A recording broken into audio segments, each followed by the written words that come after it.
Assalamualaikum warahmatullahi wabarakatuh. Perkenalkan, nama saya Sri Wahyuni dengan NIM 2141104011101. Saya dari Prodi Manajemen Pendidikan Islam, Fakultas Tarbiyah dan Ilmu Keguruan.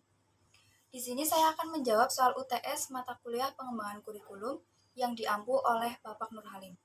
Soal yang pertama yaitu, apa pentingnya memahami kurikulum bagi mahasiswa MPI dan administrasi sekolah? Jawabannya adalah, pengembangan kurikulum itu sendiri adalah suatu proses perencanaan yang menghasilkan dokumen kurikulum seperti silabus, RPS, dan dokumen lainnya yang dilaksanakan melalui kegiatan belajar mengajar. Kemudian, mengevaluasi yang menghasilkan dokumentasi baik dilanjutkan maupun diperbaiki. Selanjutnya adalah pentingnya memahami pengembangan kurikulum bagi mahasiswa MPI, yaitu yang diharapkan mampu menjadi seorang leader terutama di lembaga pendidikan, dan pasti dianjurkan untuk memahami konsep pengembangan kurikulum itu sendiri, karena seorang pemimpin harus mampu memahami kondisi kebutuhan masyarakat sehingga mampu menerapkan kurikulum yang diharapkan.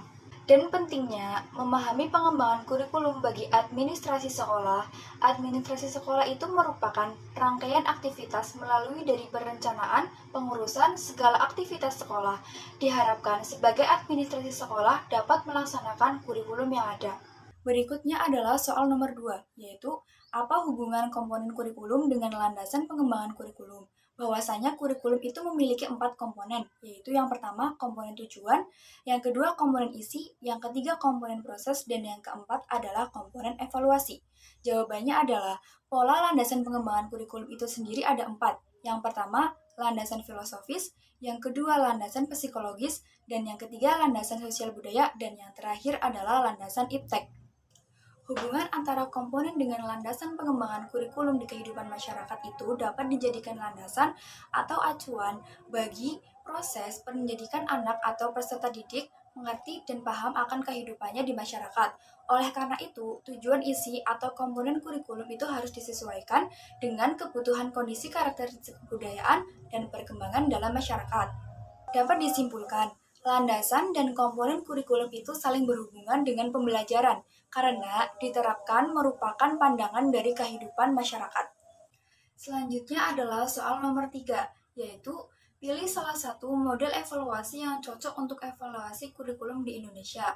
Menurut saya, model evaluasi kurikulum yang cocok diterapkan di Indonesia yaitu model iluminatif. Model iluminatif ini berupa evaluasi kualitatif terbuka dan bersifat adaptif dan elektif. Hasil evaluasi lebih bersifat deskriptif dan implementasi. Jadi hasilnya itu bukan pengukuran dan prediksi objek. Evaluasi model ini mencakup latar belakang dan perkembangan sistem. Proses pelaksanaan sistem hasil belajar siswa, kesukaran-kesukaran yang dialami dari perencanaan sampai pelaksanaan, termasuk efek samping dari suatu sistem itu sendiri. Pertanyaan berikutnya adalah, jika Anda sebagai Menteri Pendidikan, langkah apa saja yang akan Anda lakukan agar model tersebut dapat dilaksanakan dengan baik? Jadi, jika saya menjadi Menteri Pendidikan, langkah-langkah yang akan saya lakukan agar model tersebut dapat berjalan dengan baik yaitu, yang pertama, saya melakukan observasi, mengamati kegiatan yang berlangsung dalam lembaga pendidikan yang didukung dengan wawancara, kuesioner tes, dan dokumenter. Kemudian, cara selanjutnya yang akan saya lakukan adalah penjelasan yaitu evaluator, menerapkan prinsip dari pola hubungan sebab akibat yang digunakan sebagai penjelasan rasional berhasil atau gagalnya kegiatan lingkungan pendidikan. Dari langkah-langkah tersebut, faktor penting dalam evaluasi model iluminatif adalah perlu adanya kontak langsung antara evaluator dengan pihak yang dievaluasi, karena model ini menekankan pentingnya menjalin kedekatan antara orang yang dievaluasi agar dapat memahami persoalan realitasnya. Demikian adalah jawaban saya tentang UTS mata kuliah pengembangan kurikulum. Mohon maaf atas segala kekurangannya. Wassalamualaikum warahmatullahi wabarakatuh.